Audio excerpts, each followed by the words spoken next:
Welcome back to matinee show YouTube channel. ಇವತ್ತಿನ review UI. Upendra ಅವರು almost 10 ವರ್ಷದ ನಂತರ ಉಪ್ಪಿಟ್ಟು ಆದ್ಮೇಲೆ UI ಮೂಲಕ ಡೈರೆಕ್ಷನ್ ಕ್ಯಾಪ್ ತೊಟ್ಟಿದ್ದಾರೆ. ಅಫ್ಕೋರ್ಸ್ ಆಡಿಯನ್ಸ್ ಅಲ್ಲಿ ಒಂದು ಬೇರೆನೆ ಎಕ್ಸ್ಪೆಕ್ಟೇಷನ್ ನ್ಯಾಚುರಲಿ ಸೆಟ್ ಆಗಿರುತ್ತೆ. ಈ ಮೂವಿ ರಿವ್ಯೂ ಶುರು ಮಾಡೋ ಮುಂಚೆ ಒಂದ್ ಸಜೆಷನ್ ಏನಂದ್ರೆ, ನೀವ್ ಯಾರೇ ಈ ಮೂವಿಗೆ ಹೋಗೋದಾದ್ರೂ ಒಂದು ಓಪನ್ ಮೈಂಡ್ ಸೆಟ್ ಅಲ್ಲಿ ಹೋದ್ರೆ ಮೋಸ್ಟ್ಲಿ ನಿಮಗೆ ಒಳ್ಳೇದು. ಬನ್ನಿ ಈಗ ಈ ಮೂವಿ ರಿವ್ಯೂ ಬಗ್ಗೆ ಮಾತಾಡೋಣ. ಈ ಮೂವಿ ಹೇಗಿತ್ತು, ಏನ್ ವರ್ಕ್ ಆಯ್ತು, ಏನ್ ವರ್ಕ್ ಆಗಿಲ್ಲ, ಉಪ್ಪಿ ಅವರು ಆಫ್ಟರ್ ಲಾಂಗ್ ಟೈಮ್ ಡೈರೆಕ್ಷನ್ ಮಾಡಿರೋ ಮೂವಿ ಹೇಗೆ ಇಂಪ್ಯಾಕ್ಟ್ಫುಲ್ ಆಗಿತ್ತು ಅಥವಾ ಏನ್ ವರ್ಕ್ ಆಗಿಲ್ಲ ಅನ್ನೋದನ್ನ ನೋಡೋಣ. ಈ ಮೂವಿ ಒನ್ ಲೈನ್ ಸ್ಟೋರಿ ಬಂದು, ಇಲ್ಲಿ ಉಪೇಂದ್ರ ಅವರು ಈ ಮೂವಿಲಿ ಉಪೇಂದ್ರ ಆಗಿ ಇದ್ದಾರೆ. ಸೊ ಇವರು ಈ ಒಂದು ಮೂವಿ ಮಾಡಿರ್ತಾರೆ, ಅದು ಎಂಟೈರ್ ಕ್ರೌಡ್ ಅಥವಾ ಪೊಲಿಟಿಕಲಿ ಸೋಷಿಯಲಿ ಸಾಕಷ್ಟು ಅಟೆನ್ಷನ್ ಪಡ್ಕೊಂಡಿರುತ್ತೆ. ಬಟ್ ಅದರಿಂದ ತುಂಬಾನೇ ಡಿಸ್ಟರ್ಬ್ ಕೂಡ ಆಗಿರ್ತಾರೆ ಜನ. ಈ ಮೂವಿಲಿ ಅಂತದ್ದು ಏನಿದೆ ಅಂತ ಒಬ್ಬ ರಿವ್ಯೂವರ್ ಈ ಮೂವಿ ಹಿಂದೆ ಹೊರಟಾಗ ಅವನಿಗೆ ಉಪ್ಪಿ ಅವ್ರು ಬರೆದ ಒಂದಿಷ್ಟು ಸ್ಕ್ರಿಪ್ಟ್ ಸಿಗುತ್ತೆ. ಅಫ್ಕೋರ್ಸ್ ಅವನು ಆಲ್ರೆಡಿ ಮೂವಿ ನೋಡಿರ್ತಾನೆ, but he couldn't have concluded. So ಅವನಿಗೆ ಈ ಮೂವಿ ಸ್ಕ್ರಿಪ್ಟ್ ಓದಿ ಆಕ್ಚುಲಿ ಉಪ್ಪಿ ಅವರು ಈ ಮೂವಿಯಲ್ಲಿ ಏನ್ ಡೈರೆಕ್ಟ್ ಮಾಡಿ ಹೇಳಬೇಕು ವಿಷಯನ ಅಂತ ಅನ್ಕೊಂಡಿದ್ರು ಅಂತ ಹುಡುಕ್ತಾ ಹೋಗ್ತಾನೆ. ಸೊ ಆ ಸ್ಕ್ರಿಪ್ಟ್ ಓದ್ತಾ ಹೋದಂಗೆನೆ ಮೂವಿ ಓಪನ್ ಆಗ್ತಾ ಹೋಗುತ್ತೆ. ಖಂಡಿತವಾಗ್ಲೂ ಇದು ಮೂವಿ ಒಳಗೆ ಇನ್ನೊಂದು ಮೂವಿ, ಹಾಗಂತ ತುಂಬಾ ಕನ್ಫ್ಯೂಸಿಂಗು ಏನಲ್ಲ. ಬಟ್ ಆ ಮೂವಿ ಒಳಗೆ ಹೋದ್ಮೇಲೆ ವಾಟ್ ಉಪಿ ಇಂಟೆಂಡೆಡ್ ಟು ಟೆಲ್ ಅನ್ನೋದನ್ನ ನಾವು ನೋಡ್ತಾ ಹೋಗ್ತೀವಿ. ಈ ಸ್ಕ್ರಿಪ್ಟ್ ಅಲ್ಲಿ ಪೊಲಿಟಿಕಲ್ ಸೋಷಿಯಲ್ ಸೆಟೈರ್ ಇದೆ, ಜಾತಿ ವ್ಯವಸ್ಥೆ ಬಗ್ಗೆ ನಿಂದನೆ ಇದೆ, ಹಾಗೆ ಈ ಸಿಸ್ಟಮ್ ಬಗ್ಗೆ ಒಂದು ಮಾಕ್ರಿ ಇದೆ. ಇದಿಷ್ಟ್ರ ನಡುವೆ ಸತ್ಯ ಮತ್ತು ಕಲ್ಕಿ ಏನ್ ಮಾಡ್ತಾರೆ, ಹೇಗ್ ಹೋರಾಡ್ತಾರೆ, ಇದೆರಡರಲ್ಲಿ ಯಾರಿಗ್ ಜಯ ಸಿಗುತ್ತೆ, ಹೇಗೆ ಈ ಸಮಾಜ ಮುಂದೆ ಹೋಗುತ್ತೆ ಅನ್ನೋದೇ ಈ ಎಂಟೈರ್ ಮೂವಿಯ ಒಂದು ಥೀಮ್.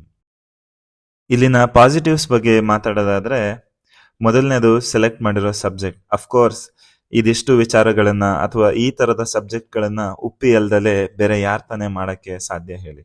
ಆಸ್ ಇನ್ ಇಷ್ಟೊಂದು ವಿಡಂಬನೆ ಆಗಿರ್ಬೋದು ಅಥವಾ ಇಷ್ಟೊಂದು ಚಾಲೆಂಜಿಂಗ್ ಕಾನ್ಸೆಪ್ಟ್ಸ್ ನ, not just one, may be 4-5 ಆಯಾಮ ಇರುವಂತ ಸ್ಟೋರಿನ ಪ್ರೆಸೆಂಟ್ ಮಾಡಬೇಕು ಅಂದ್ರೆ ಅದಕ್ಕೆ ಅಷ್ಟೇ ಸ್ಟ್ರಾಂಗ್ ಡೈರೆಕ್ಟರ್ ಬೇಕು.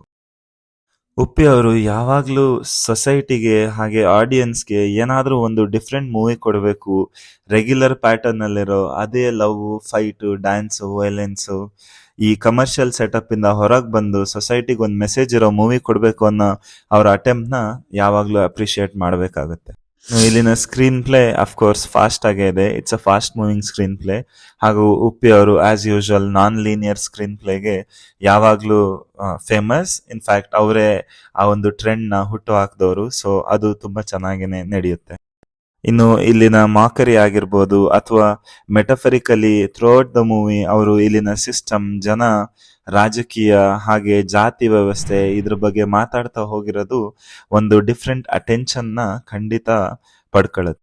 ಇನ್ನೊಂದು ಪಾಸಿಟಿವ್ಸ್ ಅಂದ್ರೆ, ಕೆಲವು ಡೈಲಾಗ್ಗಳು ಇವತ್ತಿನ ಸಮಾಜಕ್ಕೆ ಒಂದ್ ರೀತಿ ಕನ್ನಡಿ ಹಿಡ್ದಂಗಿದೆ.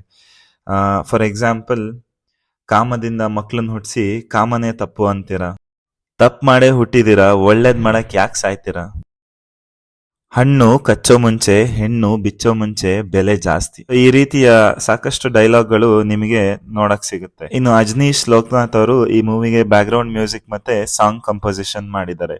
ಎರಡು ಆವರೇಜ್ ಅಥವಾ ಅಬೋ ಆವರೇಜ್ ಅಂತ ನಿಮಗೆ ಅನ್ಸುತ್ತೆ. ಇನ್ನು ಇಲ್ಲಿನ ನೆಗೆಟಿವ್ಸ್ ಬಗ್ಗೆ ಮಾತಾಡೋದಾದ್ರೆ, ಮೊದಲನೇದಾಗಿ ಉಪ್ಪಿ ಸರ್ ಏನ್ನ ಕನ್ವೆ ಮಾಡ್ಬೇಕು ಅಂತಿದ್ರೋ ಅದನ್ನ ಖಂಡಿತವಾಗ್ಲೂ ಮಾಡಿದ್ರು. ಬಟ್ ಮಾಡಿರೋ ರೀತಿ ಸೂಪರ್ಫಿಷಿಯಲ್ ಅಂತ ಖಂಡಿತವಾಗ್ಲೂ ಅನ್ನಿಸ್ತು. ಫ್ಯೂ ಎಕ್ಸಾಂಪಲ್ಸ್ ಅಂದ್ರೆ, ವಾಮನರಾವ್ ಹೇಗೆ ಪವರ್ಫುಲ್ ಪೊಲಿಟಿಷಿಯನ್ ಆಗ್ತಾನೆ, ಸತ್ಯ ವಾಮನರಾವ್ ಅಂತ ದೊಡ್ಡ ಪೊಲಿಟಿಷಿಯನ್ ಲೆವೆಲ್ಗೆ ಅಷ್ಟು ಬೇಗ ಹೇಗೆ ಬೆಳಿತಾನೆ, ಇಲ್ಲಿ ನಡೀತಿರೋ ಪೊಲಿಟಿಕಲ್ ಡ್ರಾಮಾ ಮಧ್ಯದಲ್ಲಿ ಹೇಗೆ ಎಂಟರ್ ಆಗಿ ಜನನ್ನ ಕನ್ವಿನ್ಸ್ ಮಾಡ್ತಾನೆ. ಇದಿಷ್ಟು ಪಾಯಿಂಟ್ ನ ಅವರು ಕನ್ವೆ ಮಾಡಿದ್ರು ಕೂಡ ನಿಮಗೆ ಆ ಸೆಟಪ್ ಆಗಿರ್ಬೋದು, ಆ ಒಂದು ಡ್ರಾಮಾ ಇರ್ಬೋದು, ಅದೇನು ನೋಡಕ್ ಸಿಗಲ್ಲ.